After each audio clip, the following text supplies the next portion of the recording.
My dear student, आज मैं इस वीडियो में माप एवं मापी यंत्र मेजरमेंट एंड मेजरिंग इंस्ट्रूमेंट ये है आपके लेसन का नाम। और इसी लेसन में मैं आज बात करने वाला हूँ। तो सबसे पहले मैं बता दूँ कि परिचय है, इसका इंट्रोडक्शन क्या है।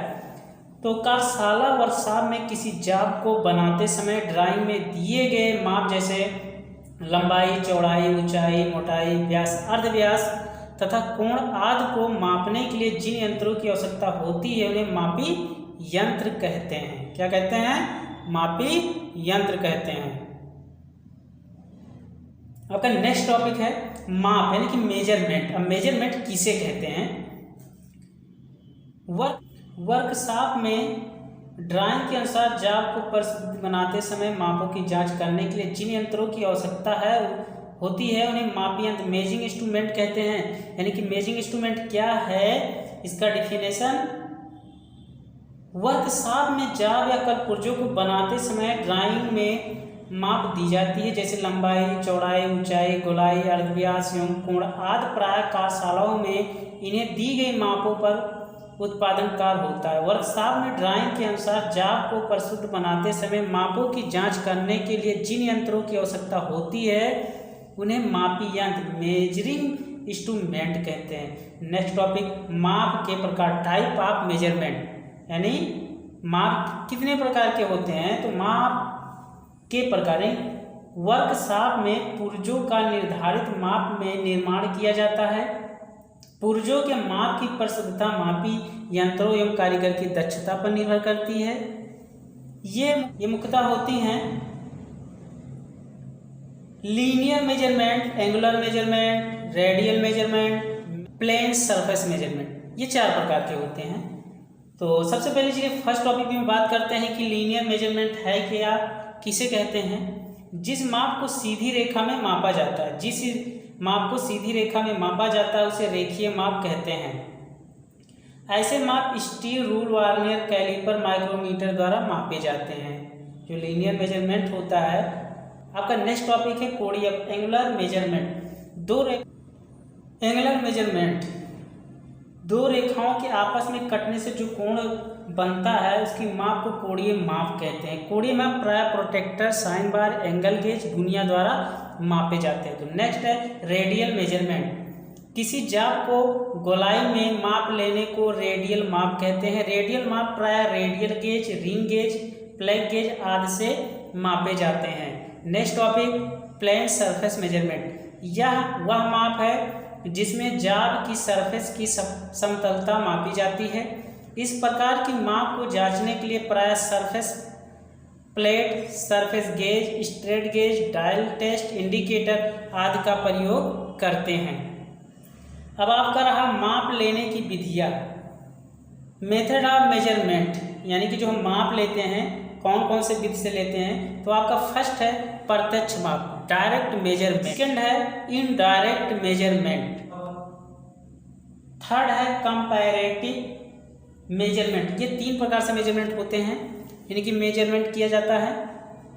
तो चलिए सबसे पहले मैं प्रत्यक्ष माप यानी कि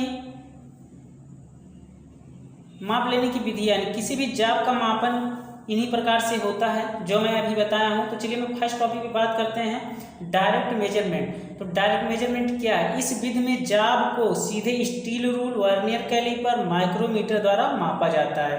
इस प्रकार माप को सीधे ही, ये हमारा डायग्राम था, आप डायग्राम में देख सकते हैं। Indirect measurement. इनडायरेक्ट मेजरमेंट क्या है? प्रत्यक्ष माप क्या? इस विधि में पहले जाब का माप बाह्य कैलिपर, डिवाइडर, आंतरिक कैलिपर पर लिया जाता है। इसके बाद माप को स्टील रूल पर स्थानांतरित करके माप को, मेरा नेक्स्ट टॉपिक है।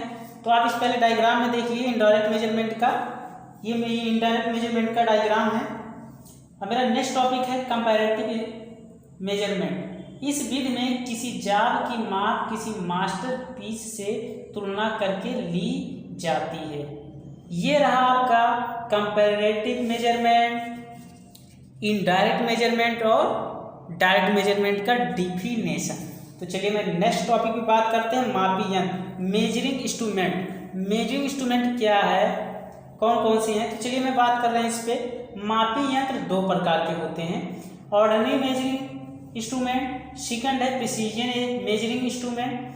तो चलिए मैं फर्स्ट टॉपिक की बात करते हैं कि ऑर्डिनरी मेजरमेंट है क्या, यानी कि साधारण मापी यंत्र और मेजरिंग इंस्ट्रूमेंट्स जिन मापक यंत्रों द्वारा मीट्रिक पद्धति में 0.5 मिलीमीटर तथा ब्रिटिश पद्धति में 164 इंच तक न्यूनतम माप लिया जाता है, इन्हें साधारण मापी यंत्र कहते हैं, जैसे स्टील रूल। नेक्स्ट है सूक्ष्म मापी यंत्र प्रिसीजन मेजरिंग इंस्ट्रूमेंट जिन मापक यंत्रों द्वारा मीट्रिक एवं ब्रिटिश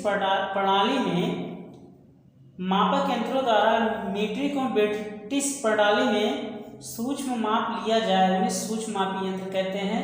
ब्रिटिश प्रणाली में 0.001 इंच तथा मीट्रिक प्रणाली में 0.01 मिलीमीटर तक सूक्ष्म माप ले सकते, जैसे माइक्रोमीटर, वर्नियर कैलिपर इत्यादि। आपका नेक्स्ट टॉपिक है स्टील रूल। अभी स्टील रूल क्या है? तो स्टील रूल एक उपयोग बिना किसी सहिष्णुता के साथ जाब की रेखीय माप लेने के लिए किया जाता है। जो स्टील रूल होता है वो रेखीय जाब को माप लेने के लिए किया जाता है। तो ये हमारा रहा डायग्राम स्टील रूल का, यानी कि ये रहा हमारा डायग्राम स्टील रूल का।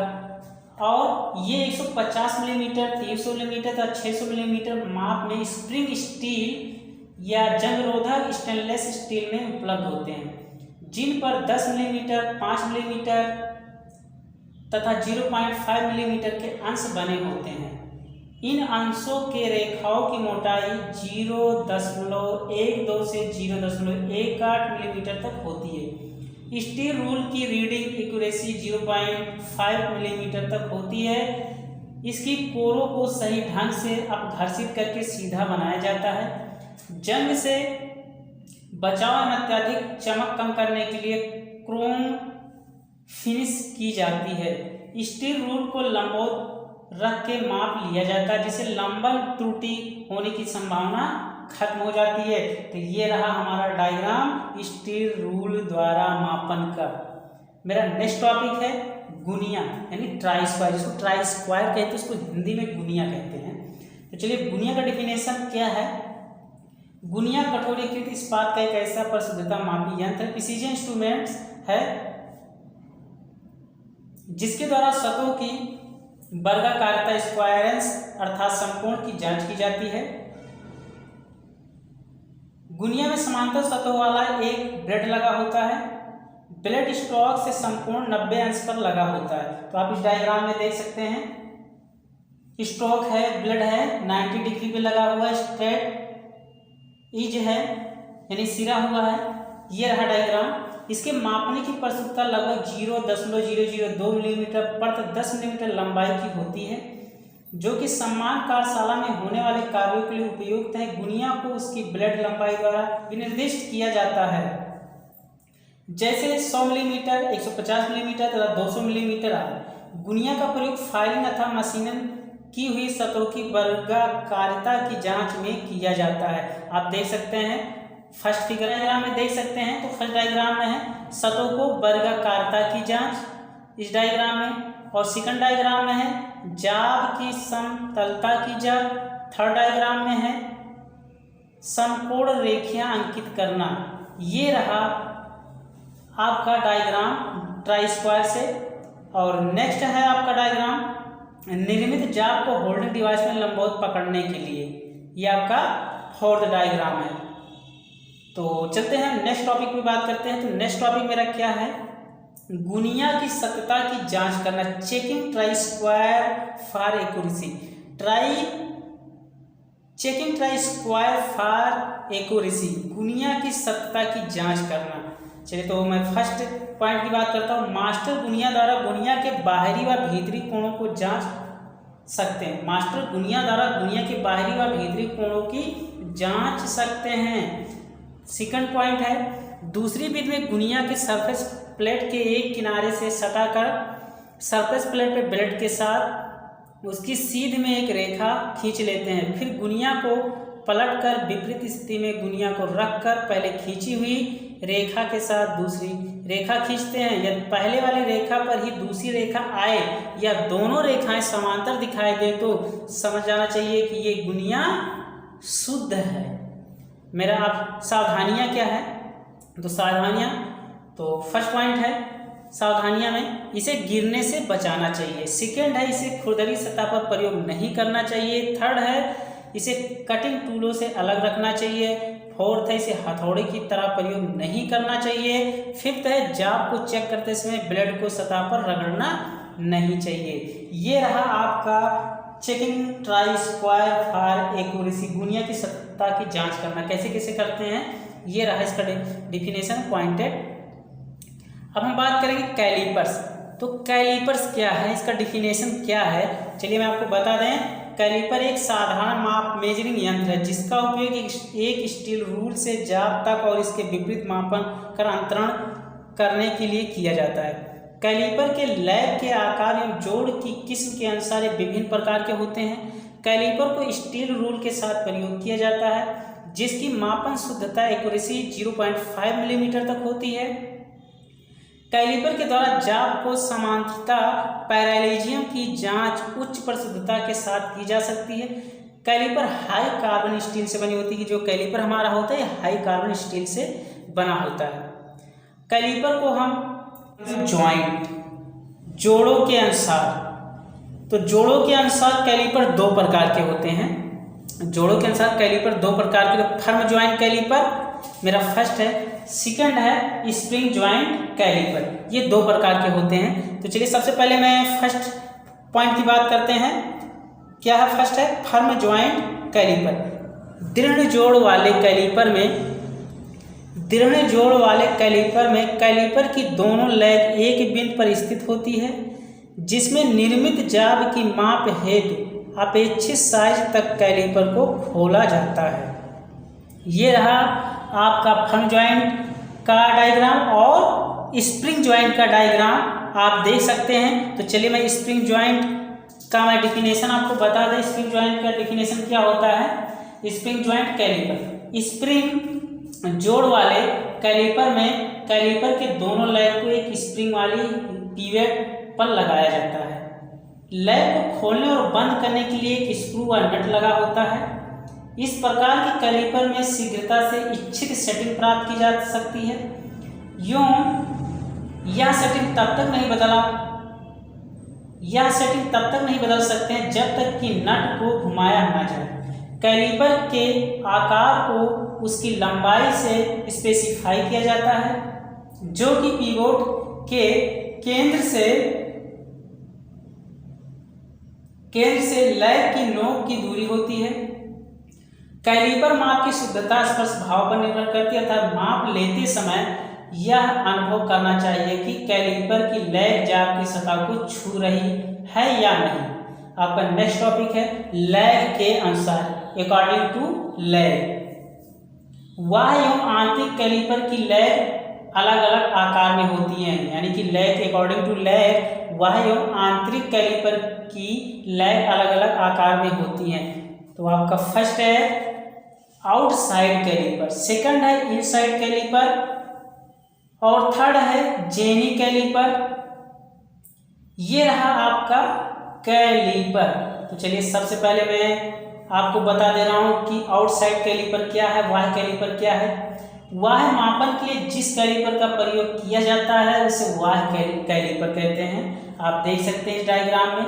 सेकंड है इनसाइड कैलिपर, जाब के आंतरिक मापन के लिए जिस कैलिपर का प्रयोग किया जाता है उसे आंतरिक कैलिपर कहते हैं।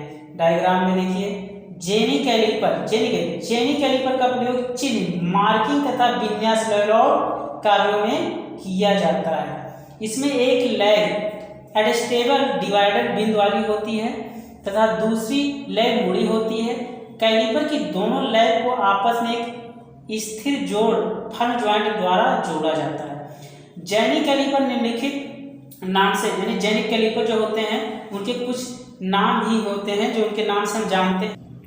जेनिक कैलिपर का उपयोग, यूज ऑफ जेनिक कैलिपर्स, यानी हम जेनिक कैलिपर्स को कैसे उपयोग करते हैं, यूज कैसे करते हैं। तो आइए मैं आपको बता दें, जाब की बाह्य जाब की बाह्य और आंतरिक कोरों की समांतर रेखाएं खींचने के लिए जेनी कैलिपर का उपयोग किया जाता है। जो हमारा जेनी कैलिपर होता है वो जाब की बाह्य और आंतरिक कोरों के समांतर रेखाएं खींचने के लिए जेनी कैलिपर का उपयोग किया जाता है। ये रहा हमारा जेनी कैलिपर द्वारा बाह्य और आंतरिक कोरों के समांतर रेखाएं खींचा जा रहा है। तो आप देख सकते हैं इस डायग्राम में।